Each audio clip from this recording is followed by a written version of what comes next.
மாண்புமிகு தமிழ்நாடு முதல்வர் அவர்களின் ஆணைக்கிணங்க மாண்புமிகு துணை முதல்வர் அவர்களின் அறிவுறுத்தலின்படி மாண்புமிகு இந்து சமய அறநிலைத்துறை அமைச்சரும் சென்னை கிழக்கு மாவட்ட கழக செயலாளருமான கே. சேகர்பாபு அவர்களின் வழிகாட்டுதலின்படி எழும்பூர் வடக்கு பகுதி செயலாளர் வேலு அவர்களின் ஆலோசனைப்படி எழும்பூர் சட்டமன்ற தொகுதி 99வது வார்டுக்கு உட்பட்ட நேரு பூங்காவில் பெருநகர சென்னை மாநகராட்சி சார்பில் உலக சுற்றுச்சூழல் தினத்தை முன்னிட்டு மரம் நடும் விழா இன்று காலை நடைபெற்றது.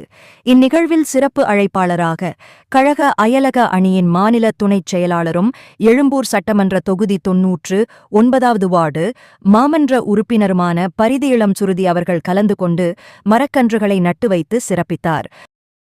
மேலும் இந்நிகழ்வில் துணை ஆட்சியர் கார்குழலி, கண்காணிப்பு பொறியாளர் உமாபதி, உதவி செயல் பொறியாளர் சுரேஷ் பாபு, 99வது வார்டு கோட்ட பொறியாளர் சிவகுமார், துப்புரவு ஆய்வாளர் கிருஷ்ணமூர்த்தி மற்றும் Poso class India private limited நிறுவனத்தின் அதிகாரிகள், ஊழியர்கள் மற்றும் மாநகராட்சி பணியாளர்கள் என பலருடன் இருந்தனர்.